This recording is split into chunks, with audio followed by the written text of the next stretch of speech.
Jedediah Jed McAllister wiped sweat from his brow as he leaned against his weather-worn fence, staring out at the parched earth. For weeks, the drought had strangled his little homestead, and with it, hope. His last loaf of bread sat wrapped in a scrap of cloth in his saddlebag. A hard, dry thing, but it was all he had left until he could ride into town. That's when he saw her. A small figure staggered along the horizon, a lone silhouette beneath the blazing sun. As she drew closer, Jed's heart clenched.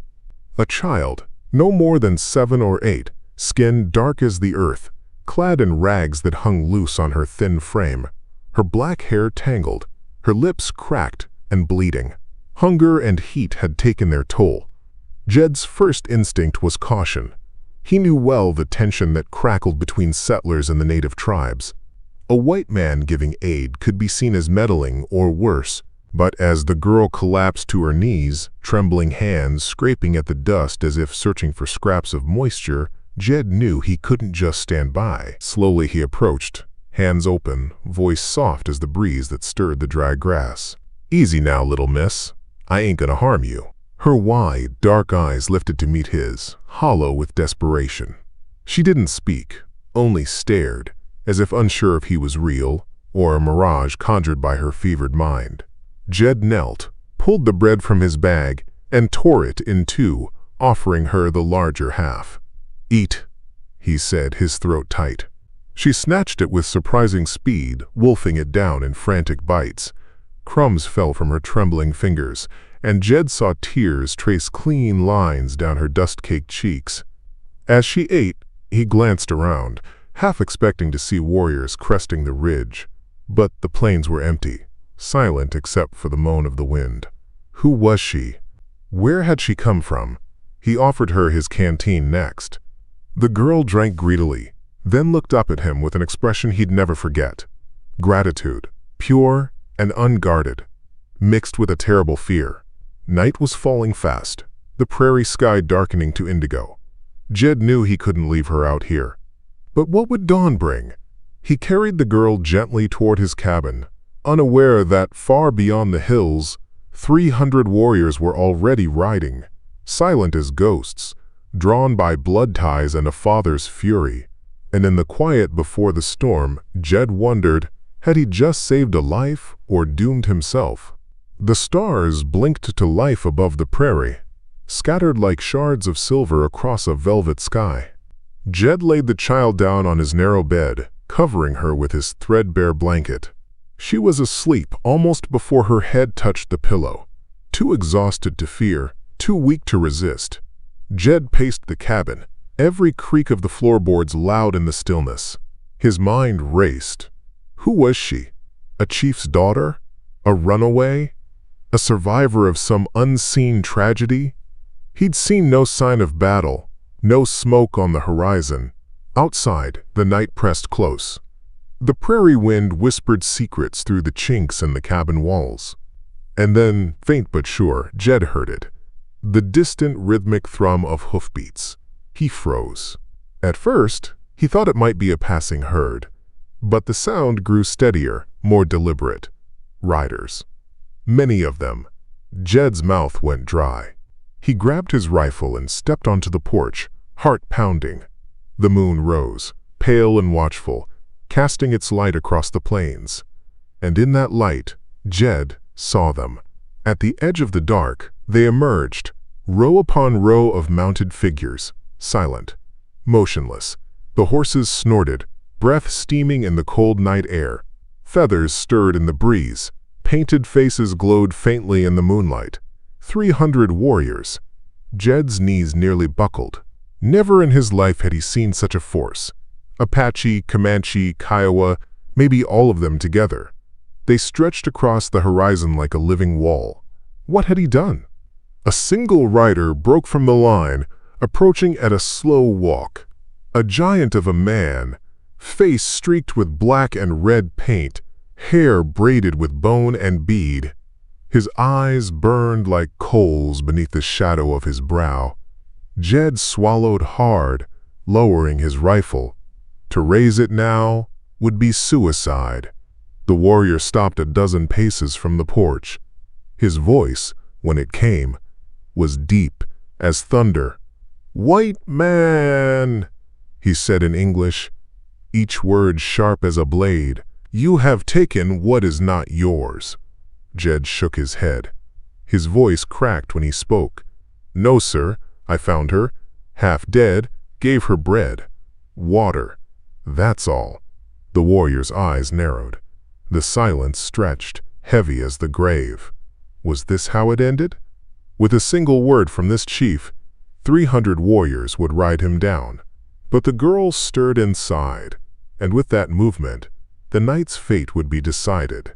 The warrior dismounted with slow, deliberate grace, boots stirring dust that glowed in the moonlight.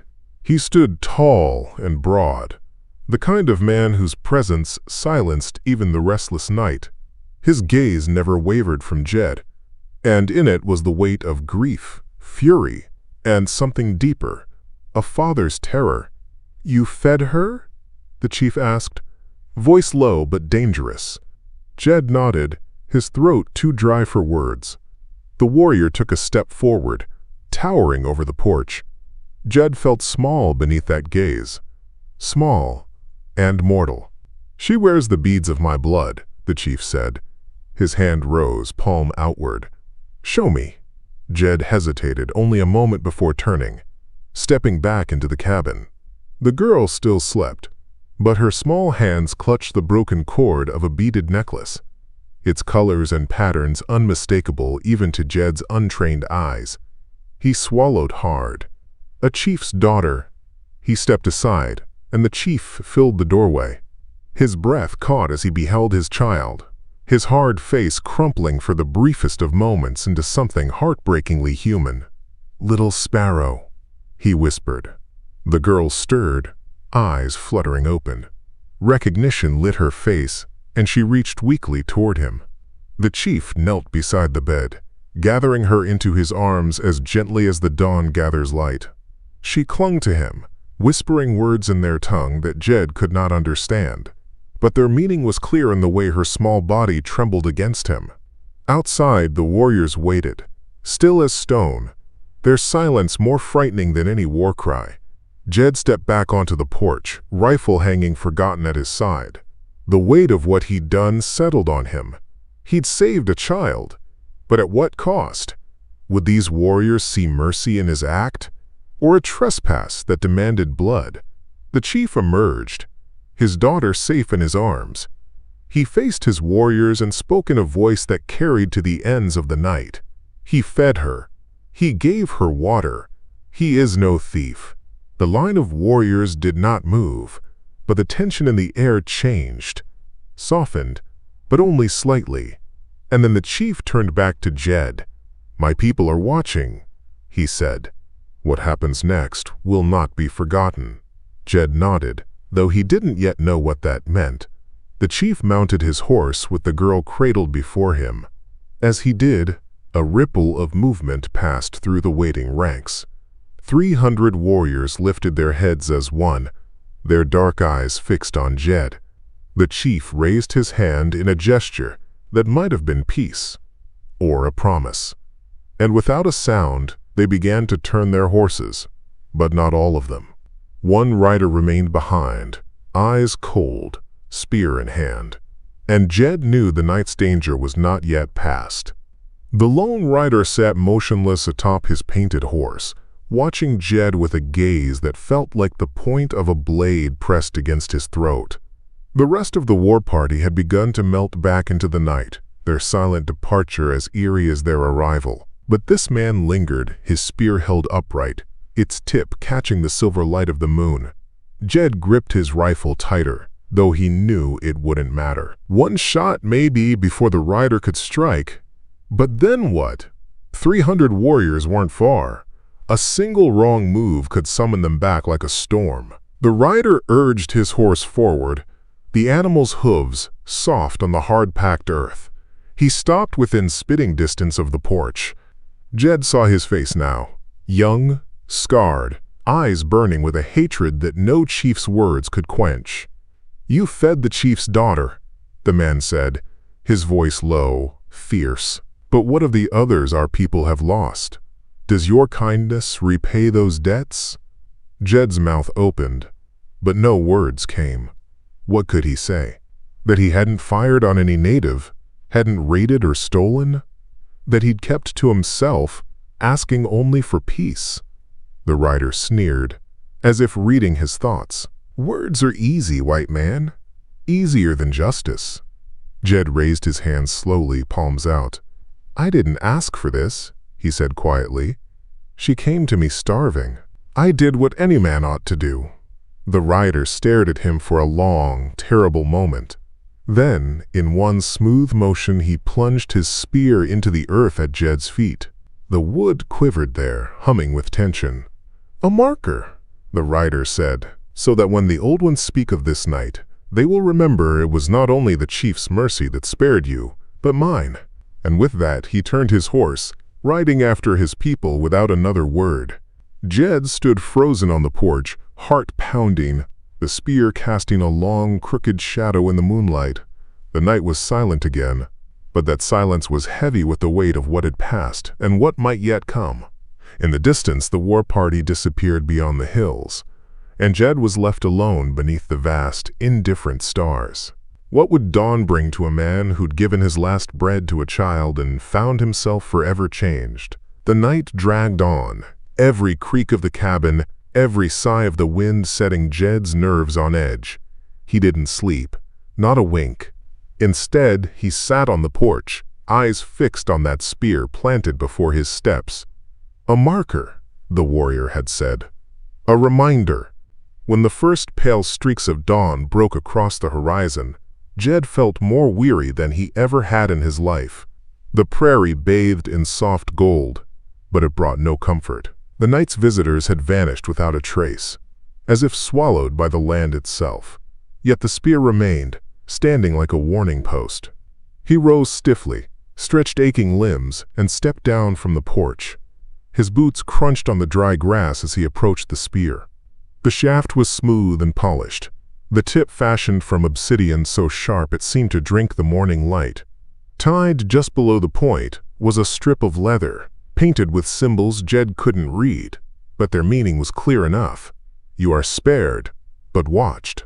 He pulled the spear free, half expecting to hear the thunder of returning hooves, but the land remained still, the only sound the chirp of morning birds and the whisper of the breeze.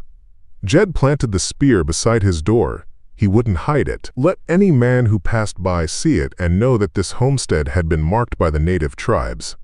His stomach growled, a hollow, angry sound. Last of his bread had gone to the girl. His stores were near empty. He'd planned to ride to town, but now he hesitated. Could he risk leaving the ranch? What if the warriors returned? What if this was all some test, and they watched to see what kind of man he truly was? Inside the cabin, the bed was cold and empty where the child had slept. She was gone now, safe with her people. Or so Jed hoped. He stepped to the well, drawing up a fresh bucket. The water tasted clean, but it couldn't wash away the questions that gnawed at him. What debt had he incurred? What future awaited a man who'd done a simple act of mercy and found himself tangled in a web of honor, vengeance, and ancient law? As the sun climbed higher, glinting off the spear at his door, Jed knew one thing for certain. His life on the frontier would never be simple again. And somewhere beyond the ridges, the eyes of 300 warriors still watched. The morning wore on, but peace would not come. Jed saddled his old mare, Daisy, and packed what little he had left. Half a sack of cornmeal, a bit of salt, his last coffee beans. He had to ride into town. The ranch wouldn't last another week without supplies, and hunger didn't care about spears or warriors. Yet as he swung into the saddle, his eyes kept drifting to the horizon, searching the ridgelines, the tree groves, the sea of grass. The land was empty, but that was the danger of it, wasn't it? The emptiness could hide anything, friend or foe. Jed rode slow at first, feeling the weight of unseen eyes. Every crow's caw, every rustle of wind-blown brush made his skin crawl. The trail to town was 15 miles of hard country, crossing arroyos, skirting dry riverbeds, the kind of land where ambushes were born. He hadn't gone more than 3 miles when he spotted them. 3 riders in the distance, moving at an easy pace, but purposeful. Too far yet to see their faces, but Jed didn't need to. He knew the way a man rode when he was hunting, and these men were hunters. Jed felt the old fear, cold and sharp in his gut. Could be settlers, could be scouts, could be men looking for trouble. He didn't know, and that was the worst of it. He nudged Daisy off the trail, guiding her toward a shallow draw where mesquite and scrub might give cover. He'd just settled behind a screen of brush when the riders passed within shouting distance. 3 white men, rough and ragged, their rifles slung ready, eyes hard with the kind of purpose that meant nothing good. "Think he's still out here?" one of them called. "He has to be," said another. "A man don't feed an Indian girl and expect to walk free. They'll come for him, sure as sunrise. And we'll be ready to pick the bones." Jed's blood ran cold. They were hunting him, or worse, waiting for the tribes to do their work so they could scavenge what was left. He stayed hidden until their voices faded. Then he eased Daisy back onto the trail, heart heavy with a new understanding. Danger didn't only come from the painted faces of warriors. Sometimes it came wearing his own skin. He pushed on toward town, the land around him no longer just empty. Now it felt like a trap waiting to spring. By the time Jed reached town, the sun was high and pitiless, casting sharp shadows along the dusty main street. The place was quieter than usual, too quiet. Folks who normally tipped their hats or called a greeting now watched him from behind curtains or the cracked slats of window shutters. Jed dismounted outside the general store, boots raising little clouds of dust as he hit the ground. His mare snorted, sensing his unease. He stepped through the doorway into the cool gloom of the shop. Old Clem, the storekeeper, looked up from his ledger, his expression guarded. "Jed McAllister," Clem said slowly. "Heard tell you had visitors last night." Jed's gut tightened. Word had traveled faster than he could ride. "Not visitors I asked for," Jed replied. "Found a girl near dead on my land. Fed her, gave her water. That's all." Clem's eyes narrowed. "And 300 warriors came calling because of it?" Jed nodded, glancing at the few other customers in the store. Men he knew by name, now eyeing him like he was trouble come walking. "I reckon they came for her," Jed said. "Not for me," a man near the door snorted. "Maybe not this time, but you think they'll forget? You think that kind of thing don't bring trouble down on all of us?" Jed felt the weight of their stares, the unspoken fear. To them, he wasn't just Jed anymore. He was the man who'd drawn 300 warriors to their doorstep. "I did what was right," Jed said, voice steady. "Right don't always mean safe," Clem muttered, but he began gathering supplies. Flour, salt pork, beans. As Clem packed his order, Jed felt the tension crackling in the air. The townsfolk weren't just nervous. They were waiting, watching, judging, and maybe some were hoping he'd leave and take his newfound trouble with him. Outside, the sound of hoofbeats drew every eye to the street. A rider approached fast, dust rising in his wake. Jed stepped to the doorway, heart pounding. The rider pulled up sharp outside the store. Sheriff Ellis, his face set hard as carved stone. "Jed," the sheriff called, "we need to talk, right now." Jed stepped out, the weight of the town's fear heavy on his shoulders. Because the sheriff's eyes said it plain, trouble was here already, and Jed was standing at the center of it. The sheriff dismounted in a single fluid motion, his boots thudding against the boards of the porch. Dust swirled in the air between him and Jed, but it wasn't enough to hide the tightness in the lawman's jaw, or the hard glint in his eyes. "Jed," Ellis said, low enough so the gathering townsfolk had to strain to hear. "What in God's name have you brought down on us?" Jed squared his shoulders. "I brought down nothing but kindness, Sheriff. Gave bread to a starving child, same as I would any man or beast dying on my land. That's all." Ellis looked past him, scanning the faces peering from windows and doorways. "You think that's how folks will see it when 300 warriors ride through here next? You think they'll care about bread?" Jed felt the heat rise in his chest. "I reckon I can't control what other folks think. I only control what I do." Ellis stepped closer, dropping his voice to a whisper.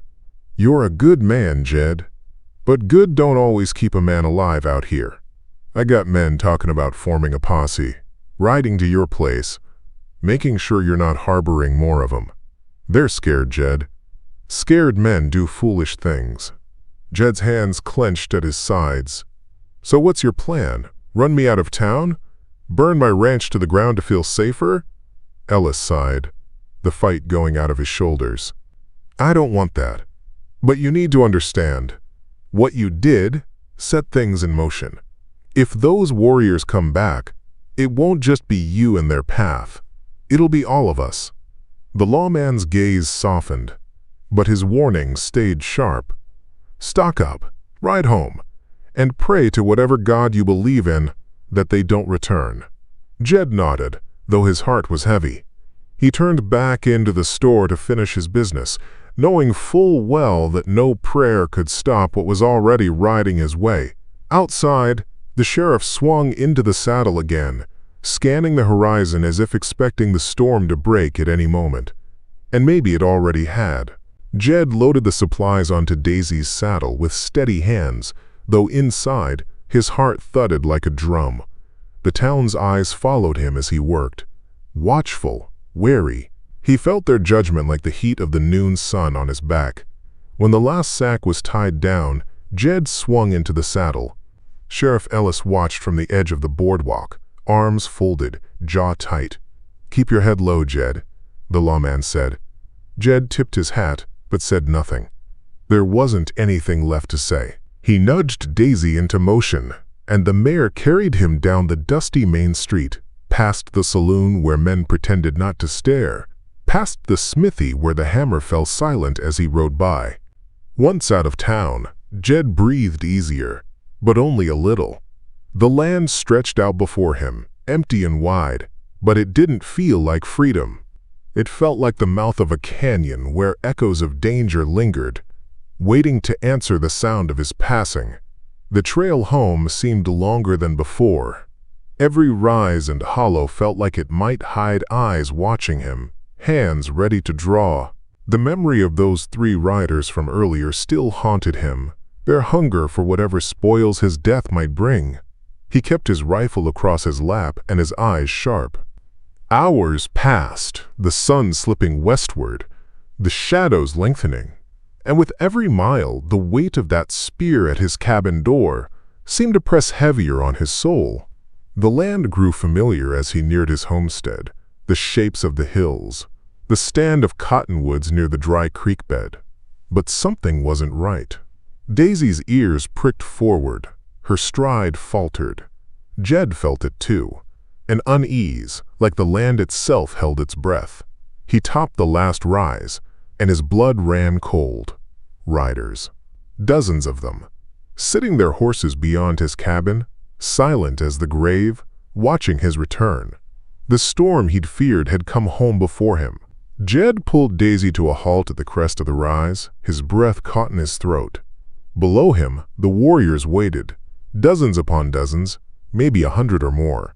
They ringed his cabin in a loose semicircle, horses stamping, manes tossing in the evening breeze. The setting sun set their war paint ablaze in crimson and gold, and for a moment, it looked as if fire itself had risen from the earth. Jed counted instinctively, though numbers no longer mattered. There were too many, far too many. One figure rode forward, a tall warrior, his face painted in black and white, a single eagle feather rising from his braid. The same man who had left the spear at Jed's feet. The same man whose eyes had burned with accusation that night beneath the stars. Jed urged Daisy forward, slow and steady. His rifle stayed across his lap, but his hands left it untouched. When he drew close enough, the warrior raised a hand and spoke in English, his words like flint striking steel. "You return to the place you marked, white man. Are you ready to pay the price of your kindness?" Jed swallowed hard. "I didn't ask for payment, didn't ask for trouble. Gave bread to a starving child. That's all." A murmur passed through the warriors, like the rustle of dry grass before the wind. The rider nodded once, slow and grim. "And yet trouble finds you. Because the child you saved is daughter to a chief who can no longer command all hearts. Some call for peace. Others. He spread his arms to the gathered riders. Others call for blood. Jed's mouth felt dry as dust. What happens now? The warrior stared at him a long moment, then pointed toward the cabin. You will come. You will stand before the council of those who ride. You will speak your truth. And then, the decision will be made. Jed glanced at his cabin, the home he'd built with his own hands, now small and fragile beneath the shadow of so many eyes. He drew a deep breath and nodded. Then let's be done with it. And as the last light of day bled from the sky, Jed rode down into the heart of a storm no man could outrun. The air grew heavy as Jed rode into the gathered circle, the sound of Daisy's hooves muffled by the watching silence. The warriors parted just enough to let him pass, their faces unreadable, their eyes sharp as flint. In the center of the clearing stood 3 figures, elders by their bearing, though strength still lined their frames. One bore a necklace of bear claws, another a robe of buffalo hide, and the third wore no ornament at all, only the deep scars of old battles crossing his chest. Jed dismounted, his boots sinking into the dust. He stood tall, though every instinct screamed at him to run. The warriors ringed him in tight, their horses shifting, the creak of leather and the soft jingle of harness filling the air like the sound of chains. The eldest stepped forward, his voice deep and measured. You are the one who gave bread to the chief's daughter. Jed nodded. I am. And water. Yes. The elder's gaze was steady, but Jed sensed the weight of the moment, as if each word shaped the fate of all present. Why? Jed drew a slow breath, choosing his words with care. Because she was starving. Because she was dying. Because no man with a soul lets a child pass him by when he can help. The elder nodded, as if he had expected no less. But the warrior who had left the spear, he stepped forward now, voice sharp with the bitterness of old wounds. Many of our children starved when white men took their land. Where was this mercy then? A murmur rippled through the gathered riders. The air felt like it might crack beneath the tension. Jed met the man's gaze squarely. I can't answer for other men's sins, he said quietly. Only for my own. I saw a child in need, and I did what was right. The elder raised his hand, and silence fell again. The council will speak, he said, and you will wait. Jed watched as the 3 elders turned to one another, voices low, their words lost beneath the soft moan of the wind. Around him, the ring of warriors sat their horses like statues carved from the dusk, and Jed stood alone in the center, heart hammering, knowing that with the setting sun, his fate hung by the thinnest of threads. The voices of the elders rose and fell like the sigh of the wind over the plains, low and solemn, as if the land itself listened to their counsel. Jed stood motionless, sweat tracing cold lines down his back despite the chill of evening. The warrior who had left the spear watched him with unblinking eyes, fingers tight on the reins of his horse.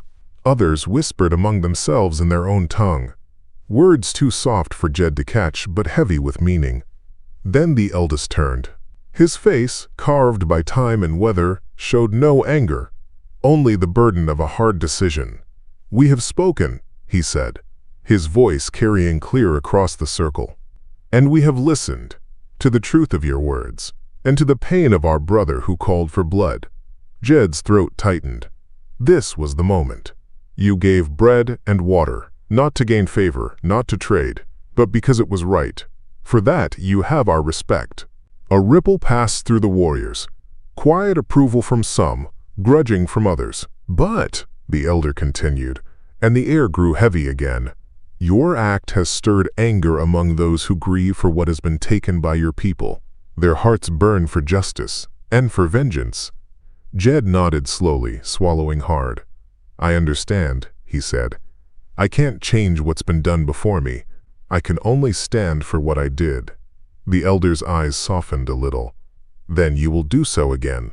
Tonight you will share food with us, as a sign that no harm was meant.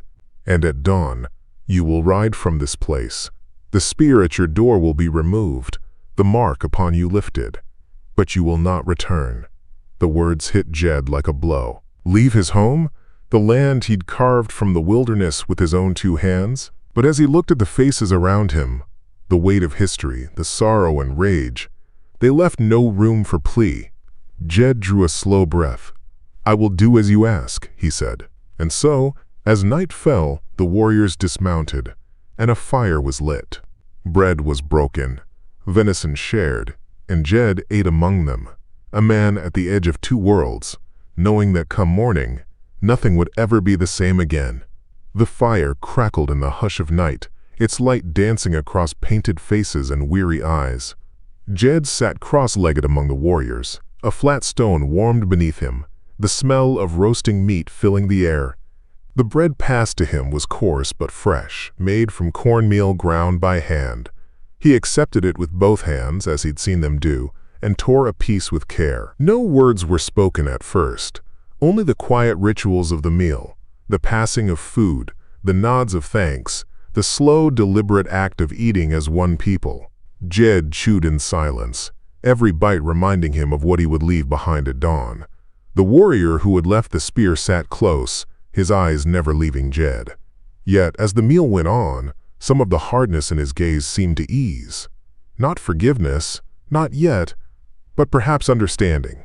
The chief's daughter sat beside her father across the fire, wrapped in a robe of woven wool, her small hands gripping a wooden bowl.